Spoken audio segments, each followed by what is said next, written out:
people expect you to be excellent. There's not as much grace for Black people to learn in public spaces sometimes. So I think if we can make our community a space where we can learn and ask the questions that we don't always want to ask out in public or other spaces, then we can come into other spaces with such confidence in who we are and what we want to do. You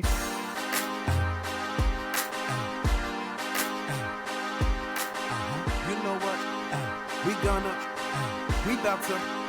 We about to take off. Ladies and gentlemen, welcome to another episode of Before We Take Off. Today, I am joined by someone who is deeply committed to building community, amplifying voices, and creating spaces where people feel seen and supported. Aletana Ajulo is the founder of Black Curate Collective, a growing global directory and community hub that connects and celebrates Black-owned businesses, creatives, leaders, and organizations. Through this platform, she's helping shine a light on Black entrepreneurship and community across Australia and beyond. Aletana, welcome to the Launchpad. Thank you, Mafara. That was such a nice intro. Thank you. I'm getting a little bit better at them. Sometimes I think they're too long, but I have to give people their flowers where I can. I respect that. No, I think that was a good length. Thank you. Thank you so much. I'll take that on board. I think there's a couple of these that I need to go back and re-record for some people. That's real. That's very real. Aletana, how you doing? I'm good, thank you. How are you going? I am well, thank you. Thank you so much for joining us. Yeah, really getting behind what you're doing with Black Curate Collective. I think it's definitely something that is much needed in this space. So I'm very happy to have you on the show to talk a little bit more about all the great, fantastic work that you're doing. Yeah, I'm excited to chat. I have a feeling we're going to have a really good conversation. Ditto, absolutely. Hey, but before we do that, introduce yourself, tell the people what it is, who you are, and who is Aletana? Sure. Who is Aletana? That is a great question. So I'm Aletana. I am based in Sydney, but I used to live in Canberra. And before that, I used to live in New Zealand. And before that, I used to live in the UK. So I've lived in a few different places and met a lot of really cool people along the way. I moved to Sydney about a year ago. My full-time job is that I work at the Australian Human Rights Commission. So I was previously working on the Racism at Uni study, which was the first national study looking at the nature, the impact and the prevalence of racism in all Australian universities. And now I'm in the sex discrimination team looking at pregnancy discrimination and family responsibilities in the workplace. Yeah, which is pretty interesting. So I'm kind of at that intersection of policy, community engagement and research as well. So that's pretty important to me and it kind of shapes a lot of what I do. So I'm very fortunate that I work in a full-time job that aligns with my passions and my interests. And then I also volunteer with Global Voices, which is a youth non-for-profit, and I take Australians on international delegations. So last year I went to Rome at the World Food Forum at the UN.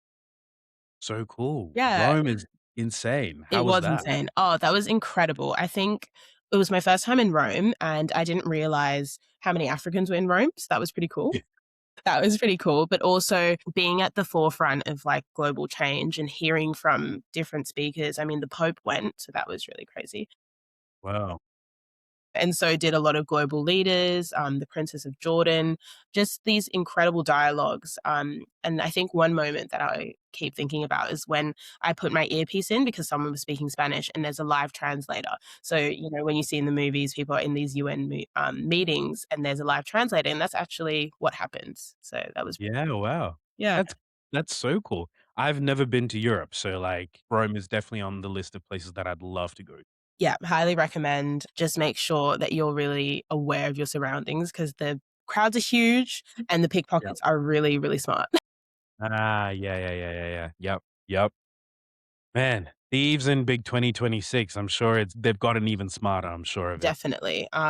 Yeah, I think I know someone whose card at the train station was copied because someone put a fake machine where you get the tickets. So sometimes the No thieves way. are not physically present, but digitally they're always around. That's insane. Card skimmers at the train station as well. Yeah, it is. It is. Luckily, I was not a victim, but I always tell anyone if you're going to Rome or, you could say that about any place, but particularly in Rome, they've got some really, cutting edge pickpockets. Cutting edge technology. Love it. Hi, Aletana. So before we get into the work that you do today, who were you growing up? What kind of person were you? That's a great question. In some ways, people who have known me for a long time have said I'm actually the exact same. I've always been very friendly and extroverted, talkative, ambitious, curious. I am a firstborn daughter and I'm also Nigerian. So I think that tells you a lot about my personality. And I Yep. found out that I'm a fifth generation firstborn daughter on my mum's side and like maybe the second generation on my dad's side. So I think that does shape a lot about how I live and how I carry myself. Yeah, for sure. I mean, like, do you have many siblings at all, or is it just yourself? I have 2 siblings. I have a younger sister and a younger brother, but I'm the oldest grandchild, so I have, yeah, like, a lot of cousins and yeah. Yeah, I mean, like, being the oldest sibling and the oldest grandchild, like, the oldest grandchild at least comes with some of its own benefits, right? And its own perks. I mean, yes and no. I don't know, it might be a different experience for sons versus daughters, but as a first-born daughter, a lot of it is responsibility, and also the idea that, like, the younger ones are looking up to you, and if you do a good job, then everyone's like, "Oh, great." But if you don't do a good job, then everyone's like I think there's a little less grace, maybe for a first-born daughter. Yeah, I hear you. Like, a lot of, I guess, yeah, like you said, responsibility, but also, like, given you've got siblings, I'm sure you've taken a part in raising them a little bit as well. I would say so. We do have a joke, that my siblings sometimes act like I'm their mum. It's like an inside joke between all of us in my family. But yeah, I think the age gap between me and my sister is 3 years, and the age gap between me and my brother is 6 years. And so I think my brother, particularly when he was growing up, it was that really like he felt like my son from time to time. But yeah, definitely we are very close. And as we've all become adults, we have more of a sibling bond than like a mother bond, but my mum does call me their, like, mini mum, so Hey, that's a good way to look at it, the mini mom. yeah. So, like, when you reflect on your upbringing, like, what experiences do you think have shaped the values you carry today? I think, a combination of things. I think my culture, my faith, where I've lived in the world. So I've lived in the UK, New Zealand, and Australia. And living in those different environments really exposed me to, of course, different cultures, different atmospheres, different histories in each of the countries. I've also been on holiday and traveled to a lot of places. So everywhere I go, I've learned a lot of things along the way. And I can see a lot of similarities sometimes between cultures that I don't always anticipate before I go to a place. But I did grow up in a household with parents who really, again, being Nigerian, they're also both doctors, medical doctors. And so that spirit of excellence was really important to them, making sure that anything I did it to the best of my ability and that I did things with my full heart rather than feeling that I should do something just for the sake of doing it. So I am like that now. I'm very committed to whatever I do. So when I say yes, my yes is a yes. And when I say no, it's my no is a no. So I try and be as honest and straightforward as possible. And I also like to do things with thinking about other people in mind. So not just about my feelings and what I want to do, but how does this affect other people? Like if I'm showing up in a lazy way or I'm showing up because I feel I have to, that's not fair to other people who are showing up because they want to. So yeah. Yeah, for sure. And, like, I love what you said before about, your yeses are your yeses and your nos are your nos. Like, I feel like it's an age-old saying, all we have is our word, right? So, yeah, I Mm. definitely can appreciate that. Yeah, I agree. I appreciate when people don't talk about it and they are about it. So I would rather someone's actions are louder than their words. It's easy to use nice words, but it's a lot harder to put in the work. So yeah. Yeah, 100%, 100%. So, like, with your upbringing and kind of having, seen a bit of the world and everything, was there a moment that you realized that your career and your work was going to involve community and creating spaces for others? I think yes, from an early age, and then also it came back again when I was older. So from a young age, like I spent a lot of time in the Nigerian community, whether it was through church or my parents' friends, and particularly in the UK, there's a very big population of the diaspora, and so I understood what it meant to be part of a community. And my parents, to this day, have an open door policy, and so people are very welcome in our home. And then when I started uni, I did a double degree I did a Bachelor of International Security Studies and a Bachelor of Psychology. And so in this international security studies, one portion of it was, studying about like nuclear weapons and war. And another portion was about, peace and conflict. And so particularly in the peace and conflict side and the community development side, I really began to see, I guess on a systemic and policy level, how important communities are and what communities mean to particularly migrants and refugees and people from like culturally and racially marginalized backgrounds, how important it is to have that sense of community. And obviously that looks different to different people, but human beings are not meant to do things in isolation. We're not meant to be alone. And my psychology degree really showed me the psychological benefits and importance of being around people that understand you and that you care for and they care for you. So I think that came into play in an academic sense. And then I realized, I can actually make a career out of this. So I used to work in like national security and I was in policy, and then I moved into human rights in policy as well. And policy is really cool because as an individual and as a organization, you have the ability to work alongside communities to try and find solutions that actually benefit communities. Yeah, absolutely. And I think like communities are only stronger like that way, right? When things are when we're doing things to actually benefit them and help them grow. And yeah, it's definitely a great way to look at it. Yeah, I think as well in the historically policies and government and organizations haven't always done a good job at representing the communities that they say they're representing. And so it's nice to see that change, even if it's slow, where there are individuals and there are communities having representation inside, and then that being kind of working alongside community rather than imposing ideas or imposing solutions or there's some policies that you learn about that you say, why would anyone come up with this? This is like a very clearly bad idea. And then you find out it was created in an echo chamber with people who may all look the same or come from the same background and have minimal contact with the community that they're writing for or about. So I always say it's important that whoever you're trying to do something for, that you actually have a relationship with them and there's co-design rather than just imposing your ideas on somebody or on a group. 100%. 100%. So like with your perspective on community building and like all the importance that it brings, has any of that shaped the way that you move throughout the world, like especially in Australia? Definitely. I think that particularly when I went to uni, I was like, I really want to spend more time within like the Black community, the African community. And my uni had the Black African Students Collective. And I joined that in first year, and that was great. And I made a lot of friends there, and they're still my friends to this day.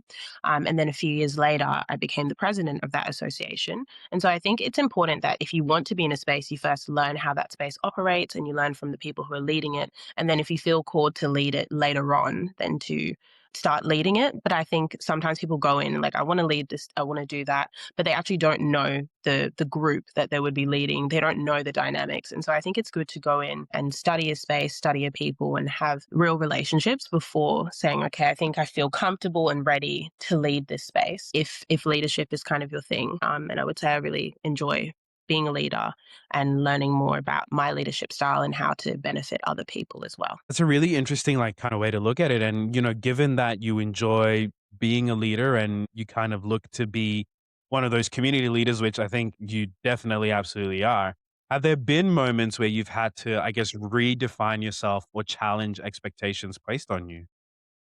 Absolutely. I mean, I'm a young African woman in Australia, so they're constantly, I guess, people having assumptions about what I do and don't know or what my capabilities are. And so I think depending on the space, there are times where I already know I'm working against like preconceived judgments and preconceived notions about not just me, but about a broader community, whether it's the African community, whether it's the Nigerian community, whether it's being young, whether it's being a woman. There's so many different levels to it, right?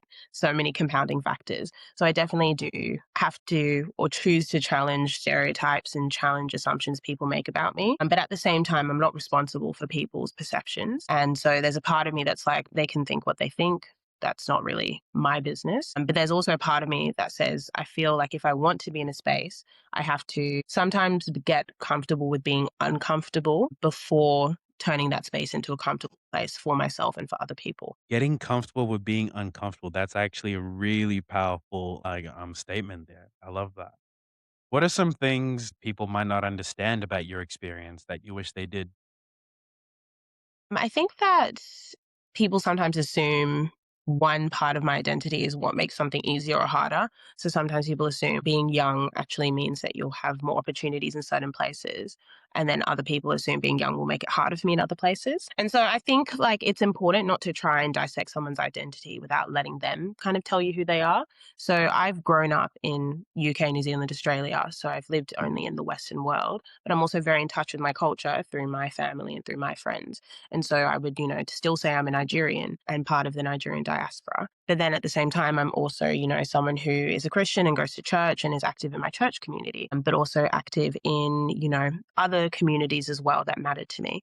So I think understanding that someone can be interested in many things at once. I have so many interests and so many things that I want to do and want to learn. So I don't like it when people try and box me into something. I'm an entrepreneur. I'm also, a budding community leader or aspiring community leader. And I work in policy and research. And I also take people to the UN to represent their policies. And I've formerly been on boards. Like there are a lot of different things that I do with my time. And so I think they're all part of my character. And I think I think Mm, everyone's character or personality is more complex than we give them credit for. yeah, absolutely. And look, it sounds like you've done so much. Like, if you don't mind me asking, how old are you? That's fine. I'm 24. 24. 24, and she's a young leader, young entrepreneur, boss lady in the making. Let's go. Thank you. So, Aletana, what was happening in your life when the idea of Black Curate Collective first came to you? That is the question. I love that question. So I had taken a new job and moved to Sydney, and I was looking for someone to do my braids. I've always been into braids. I've always been a natural hair woman myself. So yeah, I was looking for a braider, and I assumed it would be easy because I was like, oh, the African population, the African diaspora is massive in Sydney. I'll be spoiled for choice, and that is true. The population is much larger than it is in Canberra. But it was really hard to find someone who was within my area or within my budget. There were some people that would charge like 10 times the amount for the exact same style. So it started with me looking for someone to do my hair. And I said, why don't we have a more central platform, kind of like Yellow Pages back in the day? If you know, you know. I think that kind of centralized space, because if you Google, black hairdressers or braiders, not much comes up. And I know our community uses word of mouth a lot, which I appreciate, but I also know that's not sustainable. And there's only so far word of mouth can help promote someone's business. So I said there's got to be a way. And it wasn't just hair. I said there are actually so many Africans doing great things. Every second African, has a business, to be honest. We have a really great entrepreneurial spirit. It wasn't so much about me trying to create more businesses, although I love for our community to create more businesses. It was more so me trying to have a platform and increase visibility for things that were already happening. What was the thing that made you kind of decide, like, yeah, I'm gonna be the one to do something about this? Yeah, it's funny. I think when I was in like second or third year uni, I had this idea. I was like, how cool would it be to have like a platform for Black businesses owned by a Black person? And then I was focused on graduating and doing uni. So I didn't really think about it too much longer.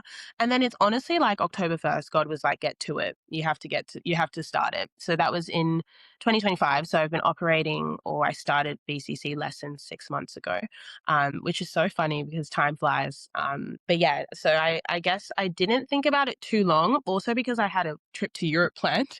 And so I kind of had to put things in place and start finding people to work with and building a team before I took my trip. But even when I was on my trip, despite the time zones, I was still, building this because I felt like this sliding door moment. And I don't know if you've ever experienced this where you say, if I feel like if I don't do this now, I may never do this and I may regret not doing this. So I didn't Yeah. think too long and it just kind of got started. Yeah, that was definitely me with, like, this podcast, for example. It was one of those, like, it was a Saturday or Sunday, literally sitting at home, and I was like, "I really wanna do this, and if I don't do this today, if I don't make an Instagram page, if I don't sign up for Riverside, if I don't do all these things, it's just gonna remain an idea, that I'm gonna sit on." So, like, yeah, I absolutely understand, like, where you're coming from in the sense of, like, do it and do it now. Mm. And I know people say, do it when you're ready. You're never going to be ready. You actually aren't. Like you will learn as you go. And of course, there are things that you can do to increase your readiness, but there's no such thing as being 100% ready to start on a big Yeah. idea. So I get it, and we get it that sometimes you just have to wake up on a random Saturday and say, you know what, I'm gonna start this page, I'm gonna start this thing. I don't know where it's gonna go, but I have to get it started. Yeah. What was it like building a team around you in the sense of like getting people to buy into the vision and sort of, align with what you wanted to create? In some ways, it was easier than I thought it would be, which I guess was a sign that this was a necessary or this was something that people were looking for. Because you can start something, but if people aren't buying into it, then there's only so far it can go. And I, again, was very fortunate, like my Nigerian community in particular and the broad African community really rallied around me. And I also kind of started pitching the idea before I had too much to show for it. I kind of started talking about it as Yeah. soon as I created the page. Before I even really hired people, I said, look, I've got this idea, I'm building it. And I think there's also so much value in starting something and people joining from the beginning. Like the days of humble beginnings are actually a great thing. And like, your podcast is going to take off and I can say that I'll be one of your first guests. That's always exciting. And so I think it's important to jump onto Yeah. something that you think is cool, that you think is interesting before other people do or before it really takes off. There's such like value in seeing the vision before it's fully come into fruition. Yeah. Yeah. No, absolutely. And I think like you said, like just kind of getting in on that ground floor and at a grassroots level. And then, 5, 10 years from now, you can kind of step back and be like, yeah, like look at what we started. And maybe for yourself, you might have stepped away from the business, but it's still kind of going without you, Mhm. which is every founder's dream, I assume.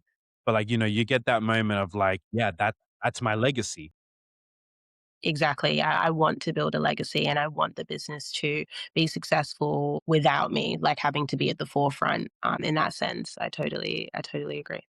Yeah. What's been one moment? Because like you guys have kind of been around for just about 6 months now. What's been one moment so far where you've really felt the impact of Black Curate Collective? I love that question. I would say really recently, actually, on Saturday, I spoke at an International Women's Day event so it was run by Amplify Black Women, African Professionals Australia, and African Women Australia. Shout out to all of them because they're really awesome organizations as well. Yeah. And it was just a room full of Black women. And I was on a panel and it was an intergenerational dialogue. So there was me, someone in my 20s, another woman in her 40s, and another woman in her 60s. And there were so many people whose heads were nodding and fingers were tapping, and that sense of affirmation, feeling completely seen, feeling completely heard, in a space that is truly built for us and by us, and not in a cheesy way and not in a tokenistic way, but in a genuine way.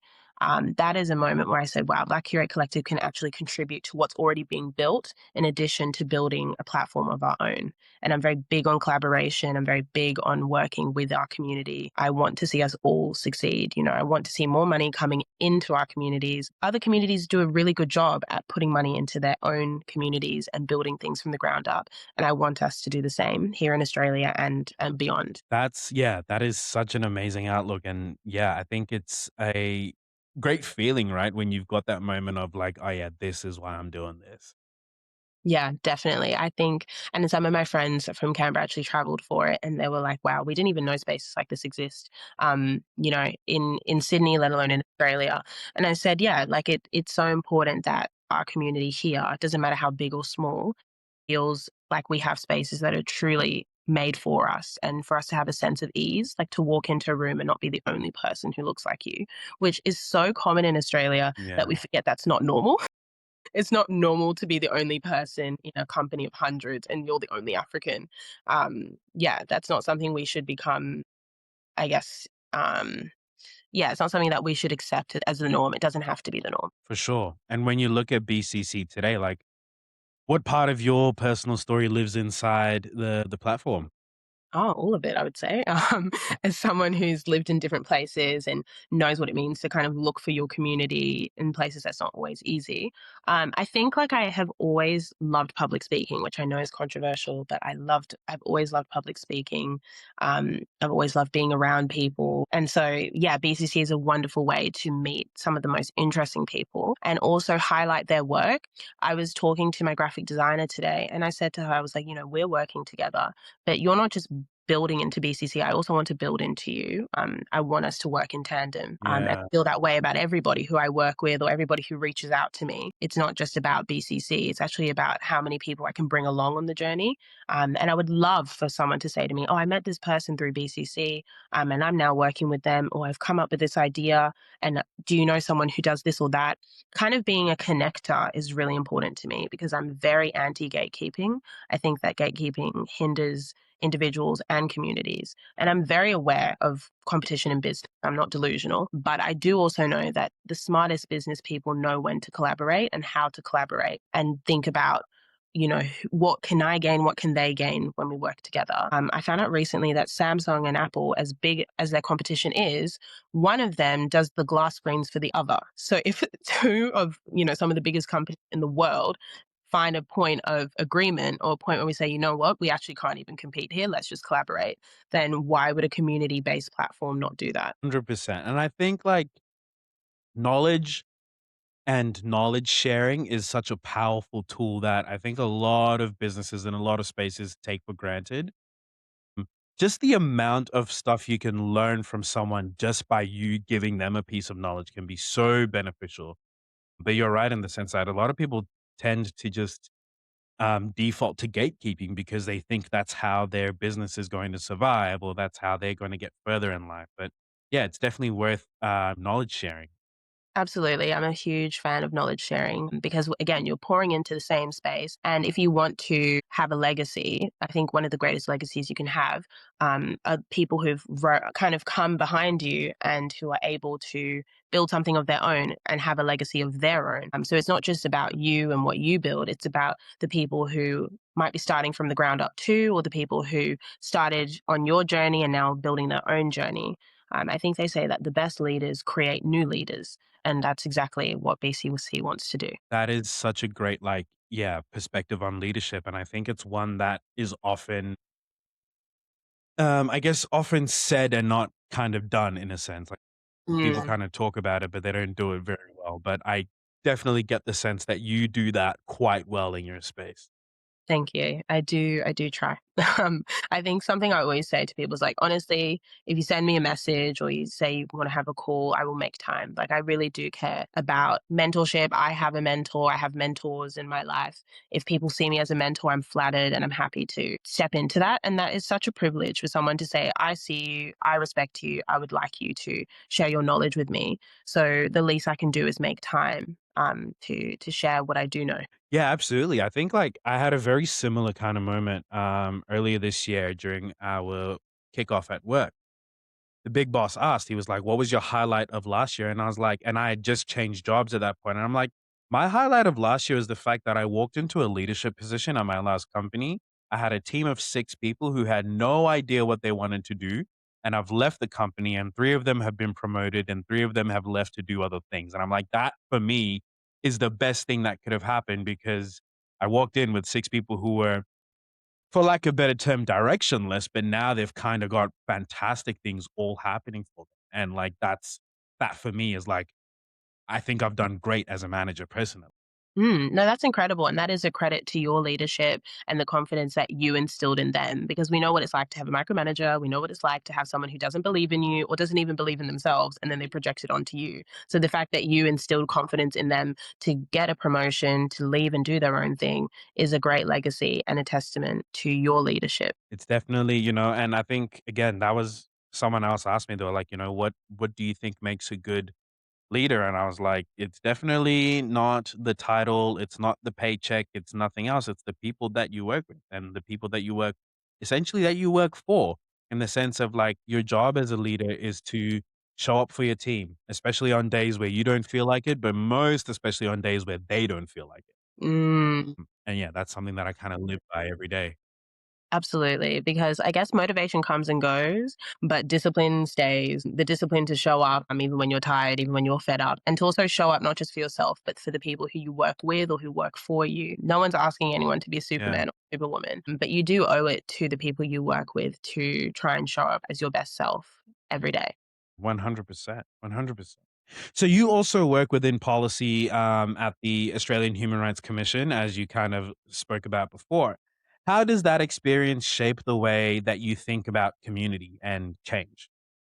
Yeah, it's interesting because that is quite an analytical space and research, but also a lot of writing. And so that really helps me think about my long term goals for BCC, my long term goals for the Mm, African community, my long term goals for like the Black diaspora in Australia and outside as well. So it helps me really understand that things don't happen in isolation, things are systemic. And so if we want to challenge a system, the best way is to have numbers, is to have communities moving ahead. Think of every great movement or every political movement or every social movement. They've had numbers. They may have had leaders and key people who have been at the forefront, but they've had numbers. And so, whatever movement that or progression I want to see in our community, it requires numbers because the government does listen definitely when you have numbers, and change definitely happens more tangibly when you have more people walking alongside you.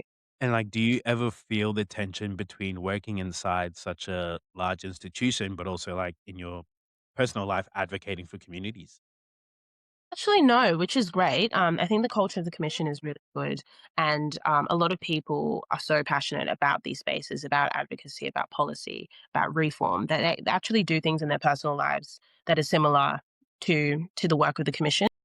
Fortunately, I don't feel the tension, and Yeah. my workplace is very supportive, and some of my colleagues follow BCC. So I've been very fortunate in that sense. Oh, that's so good. So what does meaningful change actually look like to you, both on, like, a policy level and in everyday life? I guess on a policy level, I want people not to have to think about certain things, like not having to think about, oh, did I not get this job because of my race? Did someone look at me this way or act in a strange way towards me because of my race? And then if someone does experience, racism or any other form of discrimination, I want them to feel confident that the system will advocate for them or will give them an outcome that's actually fair and equitable. So that's on the policy kind of systemic side. And then in terms of the community side, meaningful change, I want any Black diaspora member to turn around and say, actually, I want to try this career. I want to start a business. I want to go to this place and believe that they can do it, not just because they have confidence in themselves, but they have confidence that the community will back them up, that the community will help them and push them in the direction that they want to go. Kind of like what you were talking about with the six kind of almost directionless people that you worked with. And then after their time with you, they all found their own path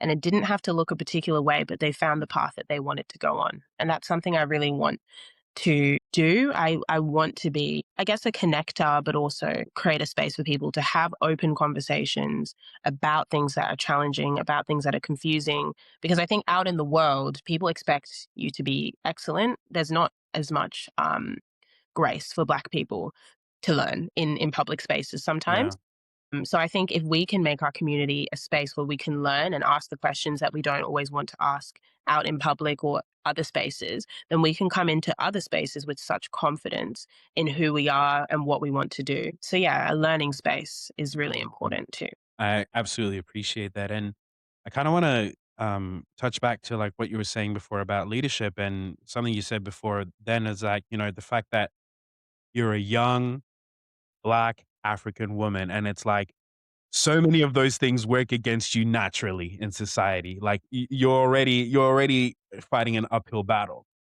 What has been the most challenging part about stepping into leadership? That is a great question. Funny enough, I actually was a leader all the way back in school, like from primary school, high school days. So I've always had leadership positions. And I feel like I've been given a gift to speak. I've been given a gift to lead. I've also been given a gift to serve. I think people don't talk enough about the service of being a leader, but I think that I've also been very fortunate. My parents have instilled a lot of confidence in me. I'm Nigerian, so that also, as I said, like being confident and being sure of yourself is a huge part of our culture, being ambitious, being driven, so on and so forth. But I really do think that I've always been a leader from birth as a firstborn daughter, but also from environments. I've given myself opportunities to be under great leadership and then become a leader. And I'm still becoming a leader, and I'll always develop as a leader. I don't ever want to get to a point where I say, oh, I've fully developed as a leader, nothing more for me to learn. I've got it from here. That actually means that I'm stagnant and I'm probably not as good of a leader as I think I am. So each day, each week, each month, I try and reflect on the person I currently am, and if my character now can take me to the spaces that I want to be in. Like, do I have the discipline? Do I have the empathy? Do I have the emotional intelligence? Do I have the communication skills? Do I have the patience? Do I have the grace? Do I have the humility? All of these characteristics are so important, not just as an entrepreneur or as a leader, but as a human being. And so I want to make sure that I continue to work on myself to be the best version of myself, not just for me, but for the people that want to be led by me or see me as a leader or as a mentor. Have there been moments where you maybe doubted yourself along this journey? Yeah, of course. I think I have a good, healthy self esteem, which also means that I have moments of fear and moments of doubt. I would say my moments of confidence far exceed the moments of doubt or the moments of fear.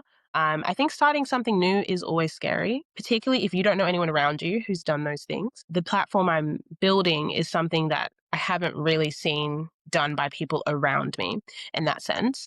So that was exciting and also nerve wracking. But I also touch base with people a lot. I talk to my friends, I talk to my family, I talk to my mentors, and I'm learning to be a lot more receptive to different ideas, because I think as a founder, and you can probably relate to this, you get very, precious about your ideas, precious about what you're trying to build and what you're trying to do. It's really important to you, and it's also a reflection of you as well.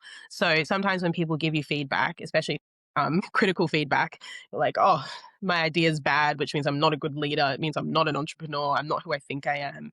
But I also have to take a step back and say, someone who cares is someone who actually looks at things from a critical lens. I'm not saying hypercritical. I'm saying, a healthy amount of critical analysis makes you a better founder and it makes you a better leader. I think when I was building BCC from the very beginning, I was like, I hope people care about this the way I do. I hope people actually want this. There's nothing worse than building something that people are like, we don't need this. We don't want this. This is not necessary. Um, but I haven't had that experience. The reception has been great. And I've also been working with people from across the world, because I started here in Australia because that's where I live, but I have a global vision for BCC, because the Black diaspora is huge, and that's why I called it Black Curate Collective rather than like African Curate Collective, because I'm so mindful that the Black community is broader than Africa. The diaspora is enormous, whether it's African Americans, whether it's Yeah. people from the Caribbean, people from South America. There are so many Africans and African descendants and Black people around the world, and so I want to create a platform that is visible and comfortable for all of us, a space that all of us shine as individuals, as a community, as a creative, as someone who is an entrepreneur as well. So have I had doubts building BCC? Of Yeah. course, because I am a normal person who is doing something for the first time, and I'm learning things as I go, which is exciting and great. But I do have a growth mindset and a curiosity mindset, so I try and take things on. Like, you know what, I may not know now, but I will learn it. And I can find out, and the knowledge does exist, even if I have to seek it. So I may not know today, but I can know tomorrow. Oh, for sure. And I think like the best leaders are challengers and learners, right? So Mm, like you challenge the status quo. And it's not in the sense of being argumentative, but it's more for the sake of like, okay, there is something, but we shouldn't just fall into the comfort of doing something because we've always done it this way. And then mm, on the other side of that is then learning. And maybe you're learning about the thing that you challenge, or you're like, oh, maybe it does actually work this way all the time. But yeah, then also you've maybe learned a better way to do it always. yeah, So yeah, I think, yeah, the best leaders are challengers and learners. And that's why like when I kind of locked into that mindset, I changed my LinkedIn bio straight away. I was like, leader, challenger, learner. That's it. That's all you need I to know like about me that. when you click on my profile. Well, now people know all they need to know, and I like that you it's Exactly. important to use your words wisely to speak not just life into yourself, into your business, but into your vision. So you already said those things Yeah. before they may have even happened, but you said, this is who I am. You may not see it yet, but I know that this is who I am, and you'll see it soon. That's And super it's cool. also like, I don't remember what the statistic is. I think it's like in the first 11 seconds that someone meets you, they make this opinion of you. So I'm like, Mm, okay, how do I show up? How do I show up not in a way of like I need to show up in a particular way to make the person I'm speaking to like me. I need to show up in the particular way where I'm like, I'm being true to myself and I'm showing the mm, true essence of who I am and whatever the nuances of my personality are and everything like that. But like, I'm being who I am. And if that, and if in 11 seconds, that person decides they don't like me, then like, so be it. But like, at mhm, least I know that I'm being true to myself. And kind of going back to what you were saying before, where you like, you struggled with like where you may have struggled with people's criticism. I think it's so easy to because like when you founded something like that's your baby, that's a part of mm. it. So it's so easy to kind of fall into that pit of self doubt for even if it's just for a second because you're like, man, like I put all of my heart and soul into this idea, and now someone's telling me it might not work. Like, what? What do you mean? Yeah, What do you definitely. mean it doesn't work? Yeah, that's so true. What is a lesson that you learned the hard way that has maybe stayed with you? In BCC or in life? Ooh, let's go both. Okay, sure.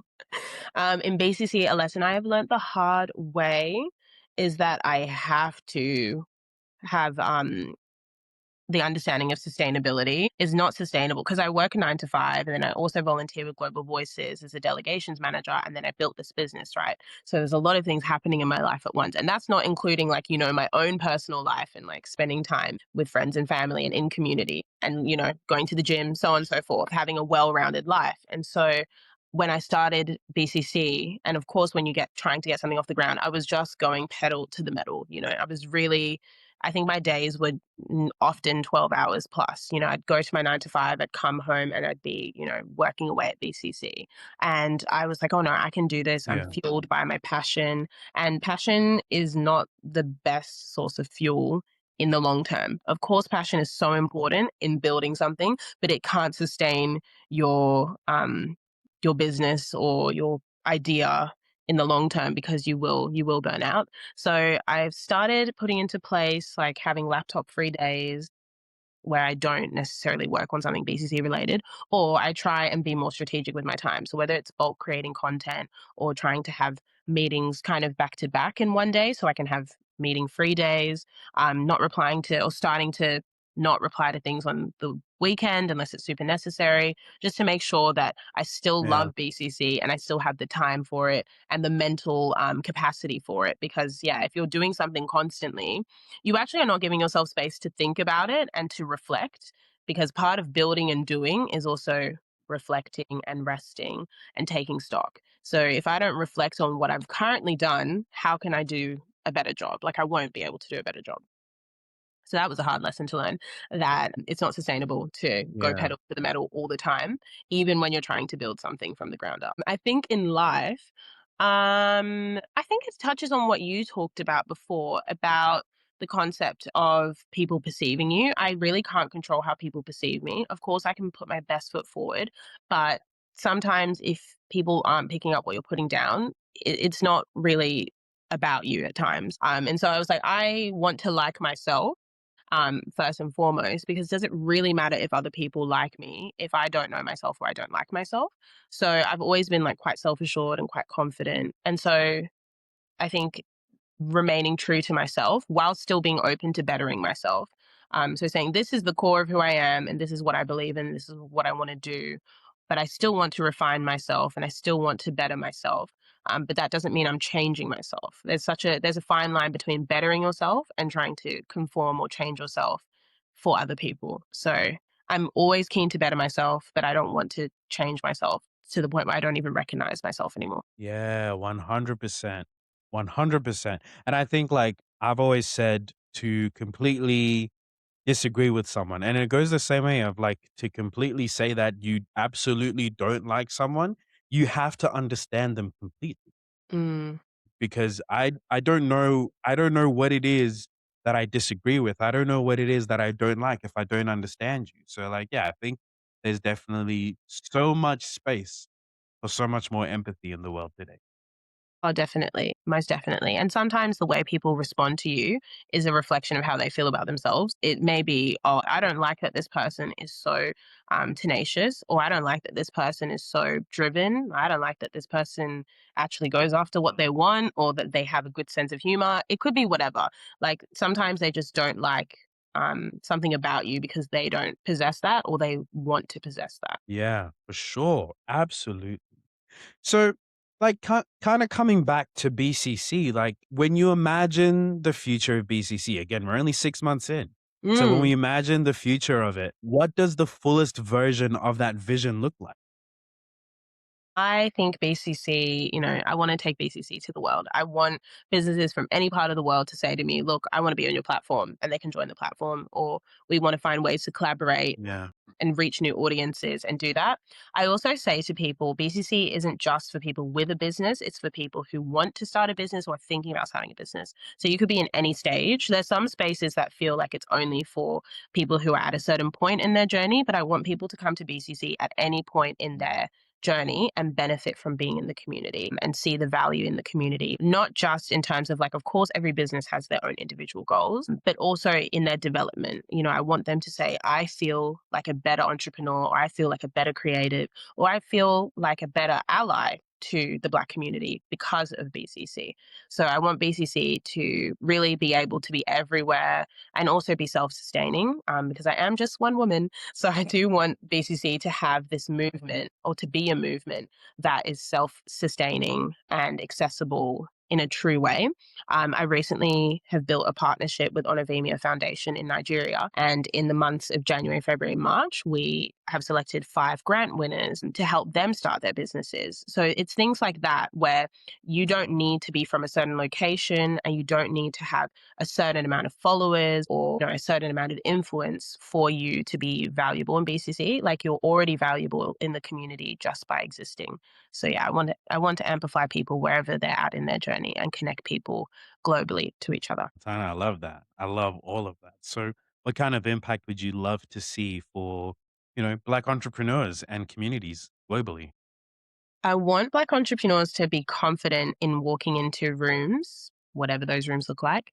I want Black businesses to have more funding so that they can have the ability to build what they want to build, the ability to pitch to investors, but also the ability to be active in the community. Sometimes I think very successful businesses, even when they are community focused, feel like they have to pick one or the other. Like, I either kind of go down the profit side, the revenue side, the investment side of this business, or I focus on the community side, but I don't have enough funding to do things long term. I want to have a happy medium where a business has the finances that they want and need, but they also, if they are community focused, are still active in the community and feel like they're making an impact in the community.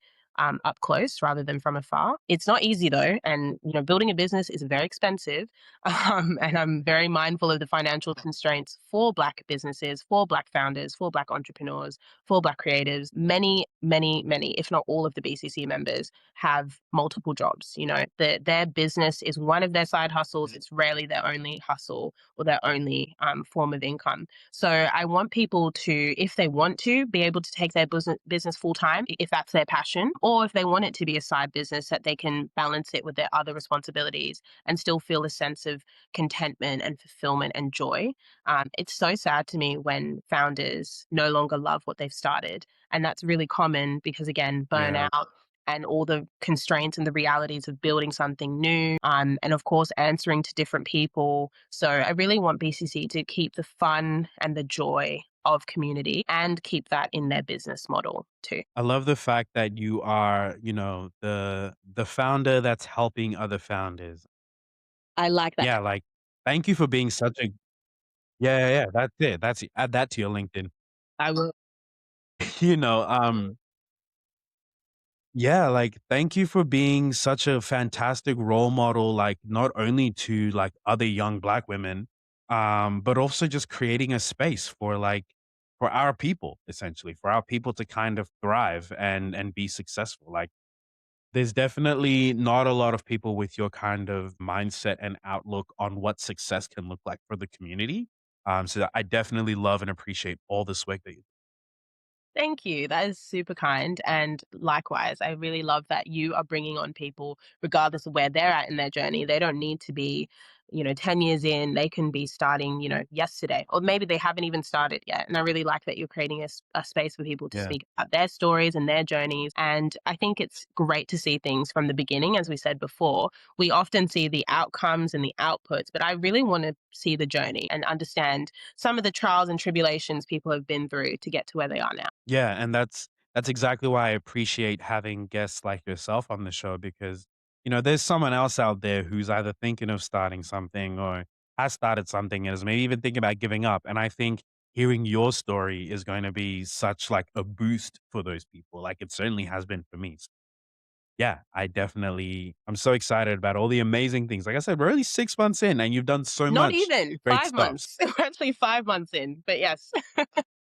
Exactly, exactly. Less time, like, and so much more stuff has happened. And yeah, I'm just so excited to see what's over the horizon for you. Thank you. Sorry, I have a question for you, Mufaro.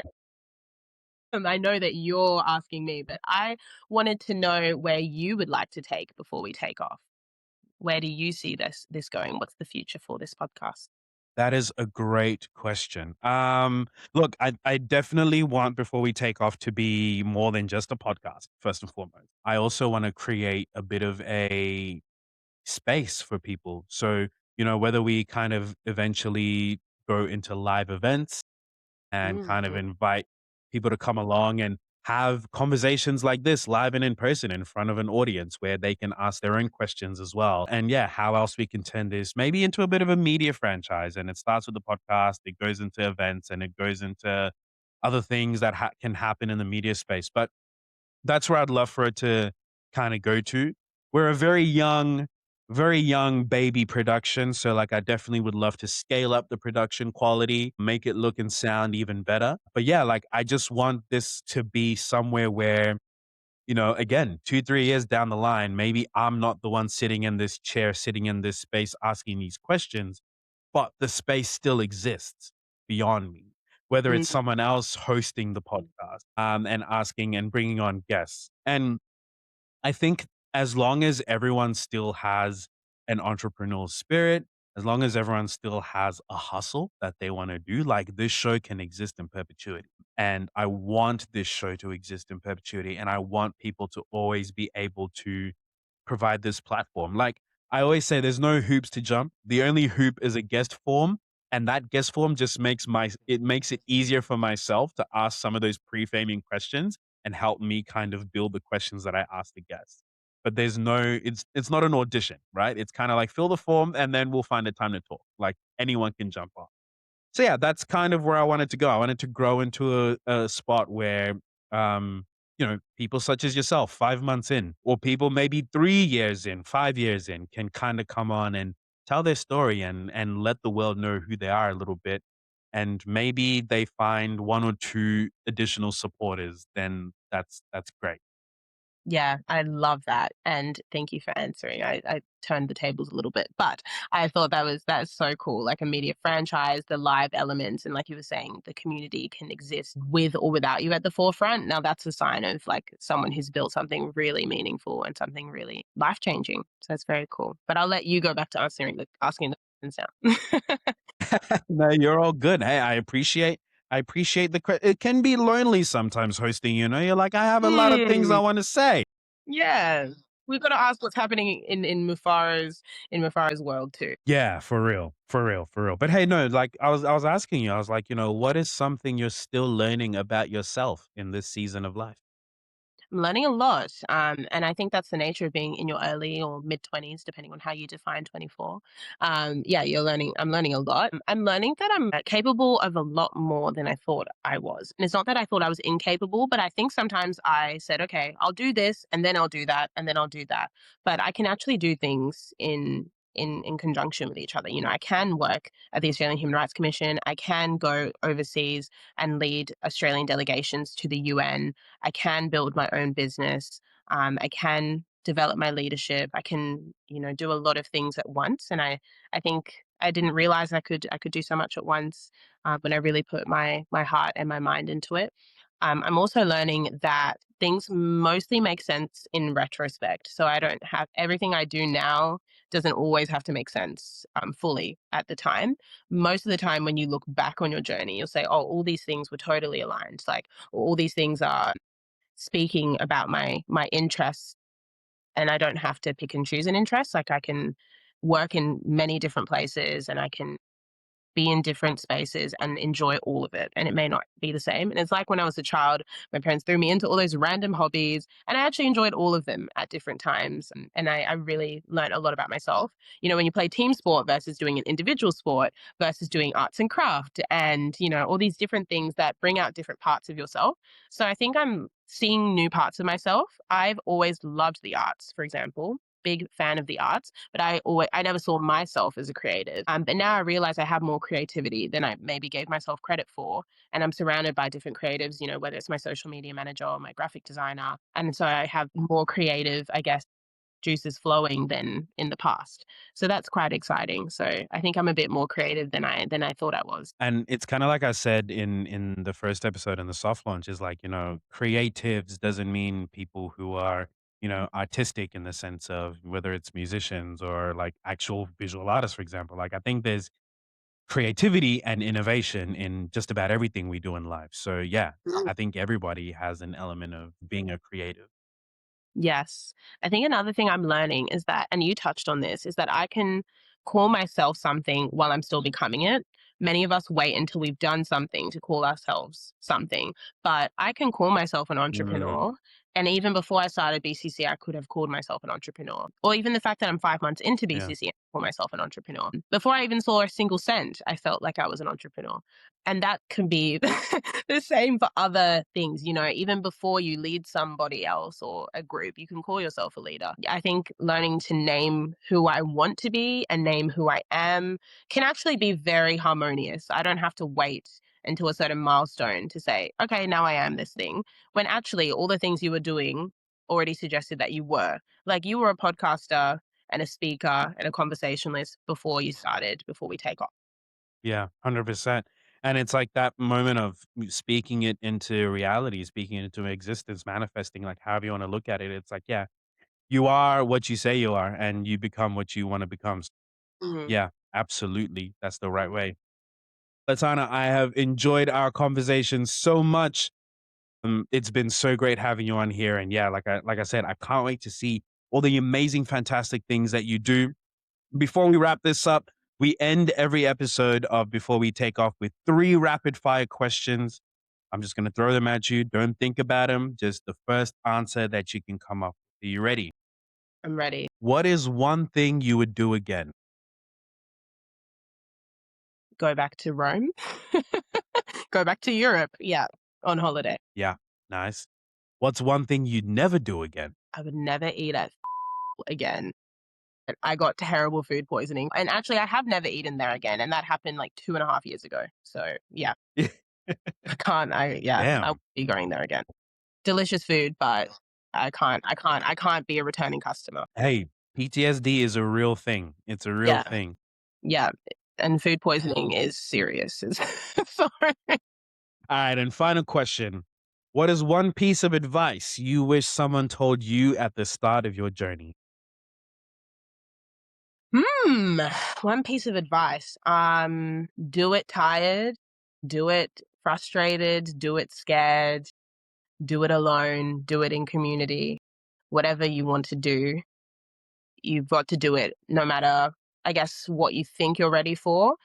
Because there are going to be parts of your, in this case, entrepreneurial journey that you would never have been ready for. You could never anticipate it. So you have to just do it where you're at, you know, do it ideally with other people, but there will be times you'll do it alone. So yeah, I guess just doing the things you want to do, even before you think you can do them, just get started. I love that. I love it. I love it. I love it. I love it. Alatana, thank you so much for being on the show. It's been so great. Let the people know where they can find you, where they can support you, where they can get behind you. Let them know where it is, what it is. I will. Black Curate Collective. So that's BLKCURATE COLLETIVE. So Black Curate Collective on Instagram, and we just started a LinkedIn as well. We have a website, which is www.blackcuratecollective.com. And we also have an email, which is info@blackcuratecollective.com. So if you're looking for us, it's not hard. We're around. You're welcome to send us an email, a DM anytime. We're super responsive, and we're so excited to build with people no matter where they're at.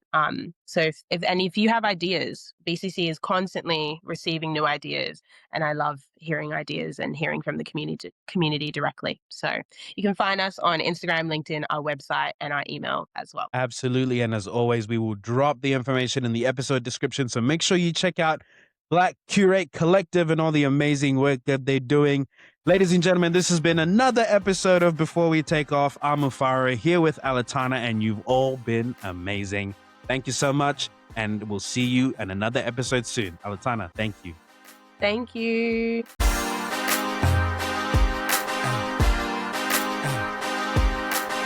You know what? We about to take off.